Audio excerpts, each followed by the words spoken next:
他说我这个男的跑火车，我就向兄弟们自己查一下，我是远洋船长，你去查一下远洋船长跑什么线路？对，你可以查一下到底有多少钱啊？我跟我老婆结婚快20年了，有2个女儿，然后今年就是我休假回来吧，明显感觉到我老婆就是跟我2个感情淡了，不知道是年龄原因还是什么原因，然后我就不高兴嘛。我81年的。你们俩是长期分居吗？对，我的工作原因吧，我长期在外面。我是一出去工作就是8到10个月吧，回来休息的话可以休息3到半年吧，3个月到半年。你是船员吗？那你猜到了，对，你是船员。好，然后嘞？然后就明显的感觉到就是感情淡了嘛，感情淡了，我就跟他闹离婚嘛。闹离婚了之后，因为我就是比较就是男人嘛，就是有点冲动，然后当时我请了律师。我当时已经请了律师，之后呢，因为也有感情在，然后当时他就说，如果不离婚的话，就是要签一个婚内协议。然后当时还好了个律师费，对，他就是说他哭着嘛，我也心软了嘛，因为小孩也跟我说，他说我当时找律师之后我就搬出去住了，我在我爸妈家住了1个星期，我还时不时回来看看，想小孩嘛，我爸妈离这家里面住的也不远，也就10几分钟路程。然后小孩说妈妈还是想你的，我就想我了嘛，因为我们是因为感情淡了我才跟他闹离婚的，既然有感情嘛，我就想回来。回来之后他就说，那你对我要有补偿，我说不然的话你跟我离婚，因为他没工作我有工作，但是呢我从结婚开始我的工资卡都是他的名字，我这次离婚都没有钱，全部都是我家里面只要是资产全部都是他的名字，所以说我还是基本上就是把我的身家性命交给他了嘛。然后他就说，那我就要保障嘛，我说要保障嘛，那我就给诚意嘛，给诚意嘛，就给了40多个，就是找律师签了一个协议，婚内协议，就是把家里面的现金资产分了，就是房子没分，单独有40多个，将近50个就给了他作为他的个人资产，就是婚内的他的个人财产了，就是跟我没关系了。然后家里面现金就他拿了大部分，我拿了一点，我之前不是跟你说了吗？我手上1分钱没有，全部都是全部在身上，我手上1分钱都没有。现在有了吗？然后现在有了，就是说按照协议他履行了嘛，就给我了。他给了你多少？给我了，按照协议，也就50多个，然后就给他了，之后呢，但是2个月嘛，也签了协议之后，我在家里面就回来了嘛，回来了，就表现嘛，之前可能觉得自己有点过分嘛，跟他提离婚嘛，因为他在家里面也不容易嘛，表现到这2个月好像有点非暴力不合作，是吧？这跟我2个感情还是没有感觉到明显的变化，就是我已经做到了，但是我没感到他明显变化。我之前回来接送小孩、打扫卫生我都做，我不抽烟不喝酒也不泡吧，我也基本上不出去玩，偶尔就是自己单溜的出去锻炼，就是骑个车子。那你的爱好是什么呀？爱好就是现在我的爱好是骑行啊，骑摩托车啊，自己转转。那你这挺好啊，特别好啊，不抽烟不喝酒，还没有不良嗜好。但是这个东西怎么说呢？就是人一旦做习惯，他就认为应该的吧。我现在不谈这个感情了，我跟你咨询那个法律上的问题。然后这个不谈好跟不好吧，这个东西既然感情上呢，这能做的再好也没什么艺术。然后就签了这个婚内协议，签了之后2个月之后，就是说这2个月他非暴力不合作，然后我就又找了这个律师，我说那我要起诉离婚，我又起诉了，就正规规起诉了，已经立案了，已经到法庭那边已经立案了。然后法庭之前还调解过，就是调解过2次嘛，开庭之前调解嘛，打电话问我老婆不愿意，我说我必须得离婚，我说不管怎么样我要离婚。但是就是这个协议我咨询过我律师，就是他跟我解释的不清不楚，所以我想在你这边也咨询一下。我说我跟他签的这个协议是吧，50个给他了，单独的他的资产。我说但是2个月呢，我是50个给他，是为了回来，就是为了我们2个在共同生活，这样给他的。但是那你这个离婚协议，你这个婚内财产协议是怎么写的呢？婚内协议这个东西也不好在这边念吧，反正就是当时那你要写的，你不然我怎么跟你说有没有用啊？那你不说我怎么给你解答呀？有用，这个是律师帮我写的，不是我个人写的啊。那他还给你解答什么呀？就是我问的就是这个原因，就是我要在你这边所以我们要看怎么约定的，我们这个协议有没有附条件？我们的条件是什么？最后这个条件没有成就，我们就要求这个无效，你不是这意思吗？对，我是那对呀，那所以你不告诉我协议，我咋跟你分析呀？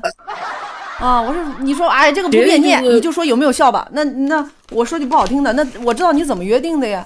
他有没有履行这个义务呀？我就怕把你这个，啊，对呀，那是啊，那你得大体得说一下呀。你不说我咋给你分析呢？你看你别看啊，你别看你就光说，那我咋知道啊？我给你算是不是？约定的钱嘛，其他的我就不知道。就约定钱就是共同财产有150多个，然后其中50个归女方个人所有，今后由女方占有支配。150个归女方个人所有。不，150个就是我们的共同财产，其实不止这多不止这多，就是当时就是说这是定期，就是活期他的个人还有20多个那个东西，就是因为生活要用嘛，我就不管，就是我们定期当时约定的，然后就是50个归个人女方个人所有，与男方无关，剩下100个属于男女双方的共同财产呢，就签订之后就是各自保存50个。那他手里有100个，你手里有50个。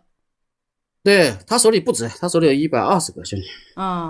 那这50个就是夫妻共同财产，这50个就是他的财产，剩余的我刚才说这个，他说我这个男的跑火车，我就向兄弟们自己查一下，我是远洋船长，你去查一下远洋船长，你跑什么线路？对，你可以查一下到底有多少钱，好吧？这个百度上面一查都有，我们是每个月的都是公开的，你查船长。我想问你跑哪个线路，我就好奇。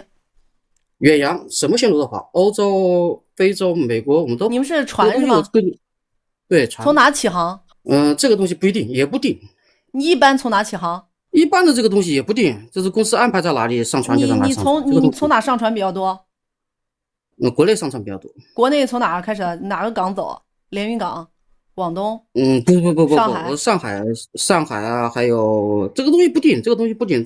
上海到澳洲的话几天？我们走好望角的话是将近50天，如果走苏伊士的话，怎么这么慢啊？40天。对，我们这个船我就不方便说了，我再说的把那个透露出来。好吧，我只是好奇啊，那么多长时间。好奇，反正我跟你解释一下，就是说，然后就是车房啊，怎么这个东西，还有一个全款的房子就没约定嘛，然后车也没车啊，什么东西就是约定过的，我们就按约定；约定不过的，我们就约定过就这个钱，钱，然后就是约定了钱，然后也约定了那个债务，就是从签订协议，就是他履行了给我的转账之后，然后就是说从那天开始，债务就各自负责。什么债务呀？你们俩有什么债务啊？就是没有债务了，就是怕，就是说他也怕我，我也怕他。那你这个协议，我认为再有外债的话，告诉的就是有效的。对。然后就是我问一下，就是因为我签这个协议是为了回来，知道吧？就是说我们两个共同生活。你说我们两个人走到最后，这个50个是你的就是你的，你也知道我工资比较高，这个东西我对这个钱是吧？后面我要赚得回来。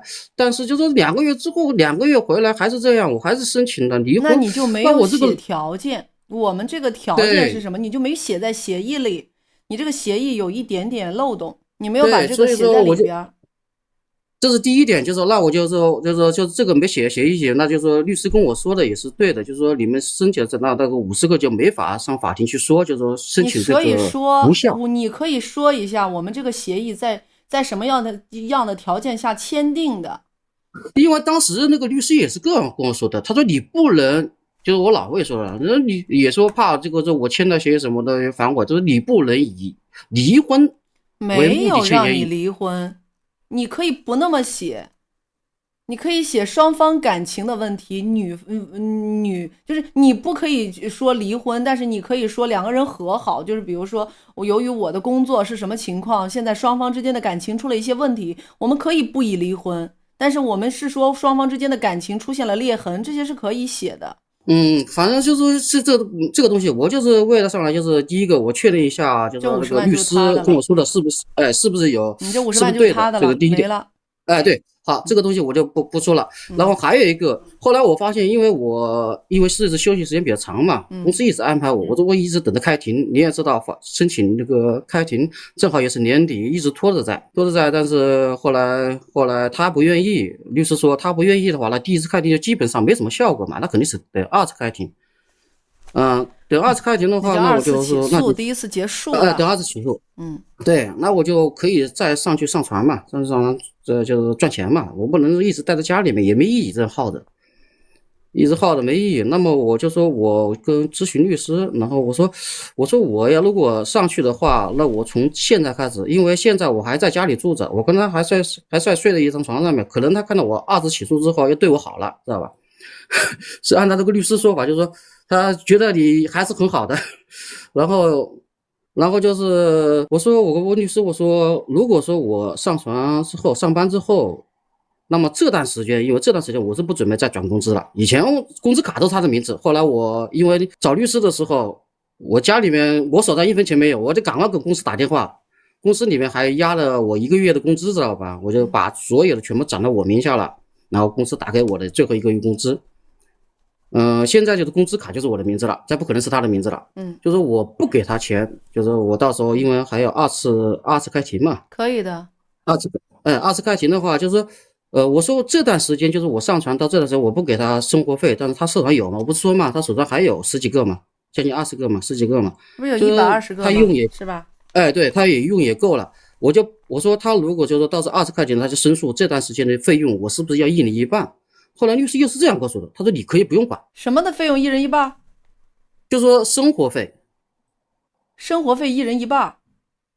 对，生活费就说因为我因为现在时间我没赚钱嘛，我们当时约定是以后的收入是1人1半，按照这个协议收入是1人1半嘛，当时也约定了这个，就是我的工资到时候1人1半。那么我就是你其实我后来想你可以因为你们俩还没离啊，离的时候 F 院会判决1人1半的，你现在给和以后给都一样。你听我说完，就是我现在给，因为他还有一个问题，就是我考虑，因为我对这个法律不太清楚，我就当时咨询了，我说从我上传，因为现在在家里面，那基本上我跟他2个人也是混着用，基本上还是我出的多。哎呀，就是混着用。我听你说话特，就是你不用解释那么多，就是你问一个问题之前先解释特别多。我问的问题就是我从上班开始到我二次开庭下来休假，二次开庭这边不是月收入嘛，这个收入1人1半没问题。如果他在家里面有个费用嘛，他不是在家里面以后都是他用钱嘛，我不在家我肯定不会用钱了，你再要我转钱我也不会转钱了，又解释是吧？就是说这个费用，当时我问律师说是不是也是1人1半，他跟我解释的是不需要了，他说你不用管了，这个费用他自己付。他不是那个意思，他解答的不是那个意思，他的意思就是你出了这个钱，那到最后你的工资就少了。因为你的工资是1人1半，早算晚算都是从你工资里出，是这个意思，不是说你不用管了。你看啊，你多付给他生活费，你的工资就少了；你不付生活费，先从他那出，你的工资就多了。那里外里不是还是1人1半吗？还是统计啊？对呀，那不是这个逻辑吗？还是数学问题吗？还是统计多，我给他了，到时候还是从 F 院还是会把对呀，那你想想，我现在账上有100个。我给了他3万的生活费，我是不是就分97万1人1半了？如果我没给，我就分100个，1人50万吗？不这意思吗？行，那我就是那我就懂了那我懂了。您是船长是吗？我是船长。那个船长，你有多少船员？我们船上面一般的情况是21个到29个。就怎么能当上船长？先在大学里面，现在也不需要去进大学。就大学里边那个考证嘛，考证之后从3副开始做起，做到2副，2副之后，因为我们考的就是2副。多长时间能当上船长？快的话，一般的情况下12到13年。像我您做多少年？20年？我没有，我做了15年。哦，您当长当了几年了？当长当了将近快4年了。哦，再见啊。好。就不重复了吗？怎么了？